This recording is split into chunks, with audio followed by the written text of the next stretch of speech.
नवाब मलिक ने देवेंद्र फडणवीस के आरोपों पर किया पलटवार। कहा वो दिवाली के बाद बम फोड़ने को कह रहे हैं, किसी माई के लाल में दम नहीं, मेरा अंडरवर्ल्ड से नाता जुड़े। कहा गया कि नवाब मलिक के अंडरवर्ल्ड कनेक्शन है। 62 साल का जीवन इसी मुंबई शहर में बीता।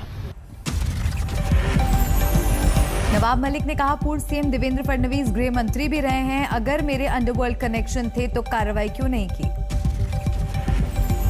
नवाब मलिक ने देवेंद्र फडणवीस पर लगाया नया आरोप। चेंबूर के घर का किया जिक्र। कहा वहां की तस्वीरें जारी कर दूं तो मुंह दिखाने लायक नहीं रहेंगे फडणवीस।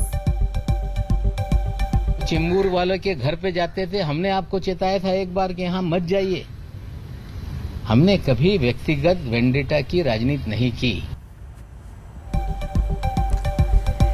आर्यन खान ड्रग्स केस में नवाब मलिक ने फिर से 18 करोड़ की डील का किया जिक्र। कहा पूरा फर्जीवाड़ा समीर वानखेड़े रच रहे थे। नवाब मलिक ने किया सवाल क्रूज पर किरण गोसावी क्या कर रहा था। पूछा सैम डिसूजा का अब तक चर्चा में क्यों नहीं आया नाम।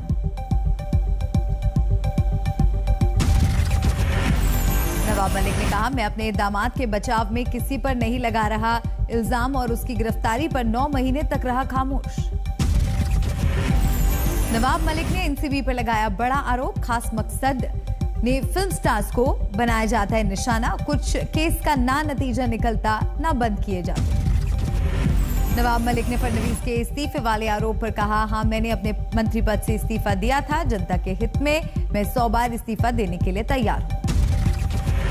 मनी लॉन्ड्रिंग केस में महाराष्ट्र के पूर्व गृह मंत्री अनिल देशमुख गिरफ्तार। 12 घंटे की पूछताछ के बाद देर रात 1:30 बजे गिरफ्तारी की पुष्टि। सोमवार दोपहर करीब 1 बजे ईडी दफ्तर पहुंचे थे अनिल देशमुख पूछताछ के लिए। देर शाम दिल्ली से मुंबई पहुंचे joint director Satyavrat Kumar. ED ने 100 करोड़ रुपए की वसूली के आरोपों पर जमकर दागे सवाल। देशमुख पर सवालों के संतोषजनक जवाब न देने का आरोप। आज मेडिकल के बाद कोर्ट में होगी देशमुख की पेशी। परमवीर सिंह ने लगाया था सचिन वाजे के जरिए 100 करोड़ की उगाही करवाने का आरोप। ईडी दफ्तर पहुंचने से पहले देशमुख ने सोशल मीडिया पर पोस्ट किए वीडियो। आरोपों को बताया गलत। परमवीर सिंह के गायब होने पर भी उठाए सवाल। लंबे समय से पूछताछ के लिए मुंबई के ex police commissioner Paramvir Singh जिनने अनिल देशमुख के ऊपर आरोप किए। लंबे समय से पूछताछ के लिए बुला रही थी ईडी। 5 बार भेजे गए समन के बाद सोमवार को ईडी दफ्तर पहुंचे थे अनिल देशमुख। अनिल देशमुख की गिरफ्तारी पर बीजेपी नेता किरीट सोमैया का बयान। कहा आखिरकार वसूली केस में हो ही गई गिरफ्तारी, अब अनिल परब की बारी।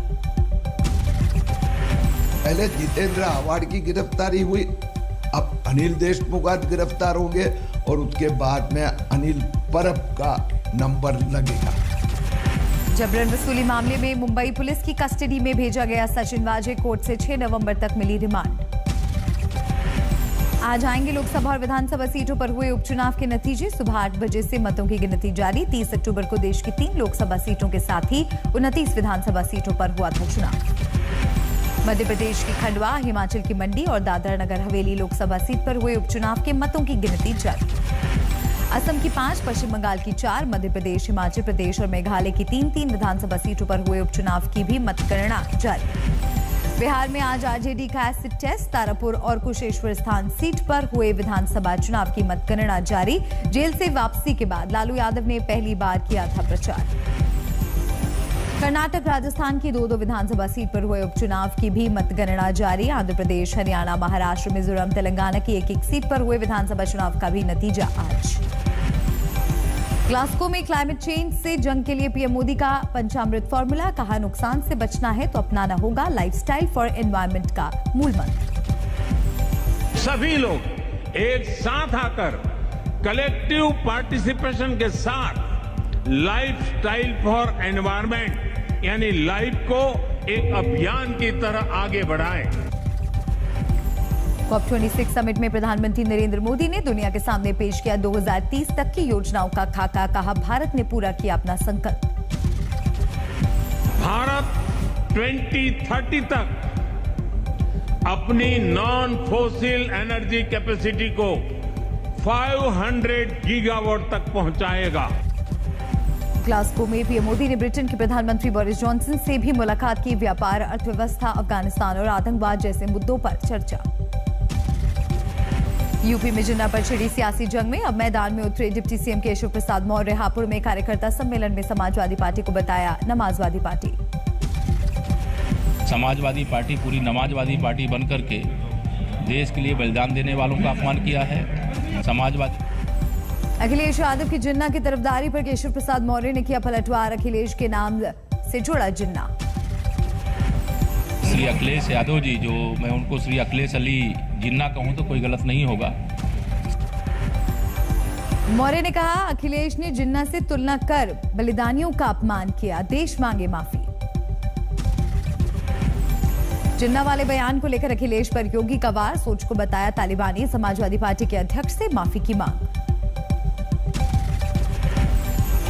उनको तो समाज को बांटने से ही फुर्सत नहीं था और उनकी विभाजन की प्रवृत्ति अभी भी नहीं गई है। तो उनका वो विभाजनकारी मानसिकता एक बार फिर से सामने आ गई। अखिलेश के बयान को लेकर सीएम योगी आग बबूला। कहा जिन्नावादी आएंगे तो राम भक्तों पर ही चलवाएंगे गोली। यूपी में जिन्ना वाली पॉलिटिक्स में ओवैसी की भी एंट्री। अखिलेश यादव को दी इतिहास पढ़ने की सलाह। तो अखिलेश यादव को ये समझना चाहिए कि अगर वो इस तरह की बात करके समझ रहे हैं कि कोई तबका या कोई हिस्सा या कोई वोटर इससे खुश होगा, वो तो गलती कर रहे हैं। अखिलेश के जिन्ना वाले बयान पर बीजेपी हमलावर। मोहसिन रजा बोले देश समझ ले जिन्नावादियों की हकीकत। अखिलेश के बयान पर विवाद के लिए कांग्रेस ने बीजेपी को माना जिम्मेदार। कहा असली मुद्दों पर चुनाव लड़ेगी पार्टी। अखिलेश यादव जी किसान की बात करते हुए नहीं दिख रहे हैं, वो महिलाओं की बात करते हुए नहीं दिख रहे हैं, बेरोजगारों की बातें कम करते। बातें इन सब मुद्दों पर होनी चाहिए। हरदोई में अखिलेश यादव ने जिन्ना की शान में पढ़े थे कसीदे। बापू, नेहरू और पटेल से की थी पाकिस्तान के संस्थापक की तुलना। फरीदाबाद के पास बाबा शांतिनाथ मठ में आयोजित मूर्ति स्थापना कार्यक्रम में शामिल हुए योगी। बोले देश से माफी मांगे अखिलेश।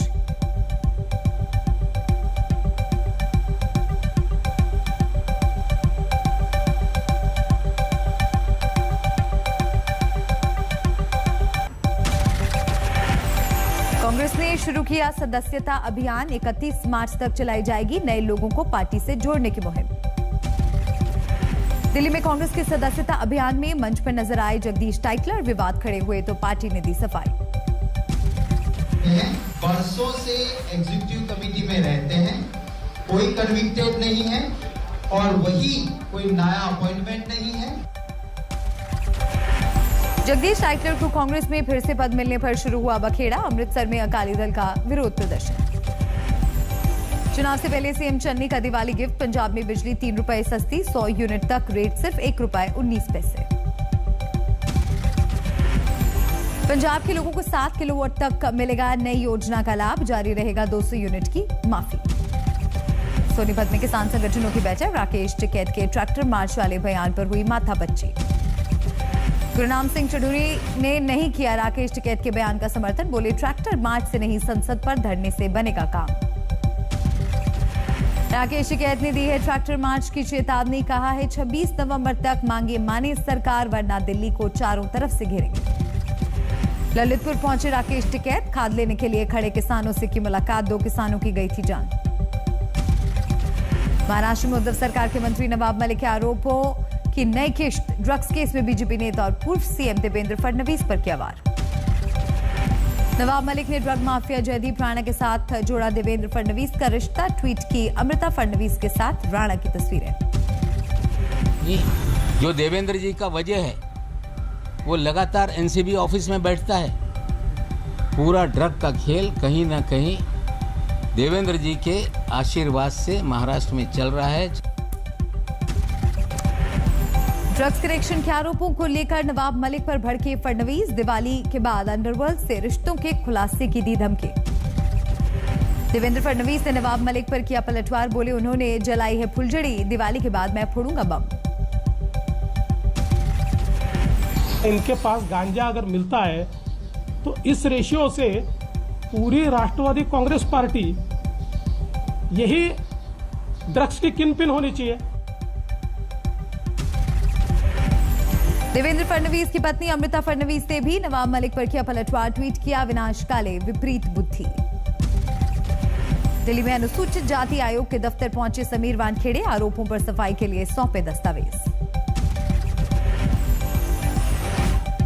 के ऊपर जो है कोई भी अंकुश ना रहे उन सबको क्लियर करेंगे। कोई भी डॉक्यूमेंट है वो हम मंगवाएंगे और जल्दी उसके ऊपर जो है कोई भी अंकुश ना रहे उन सबको क्लियर करेंगे।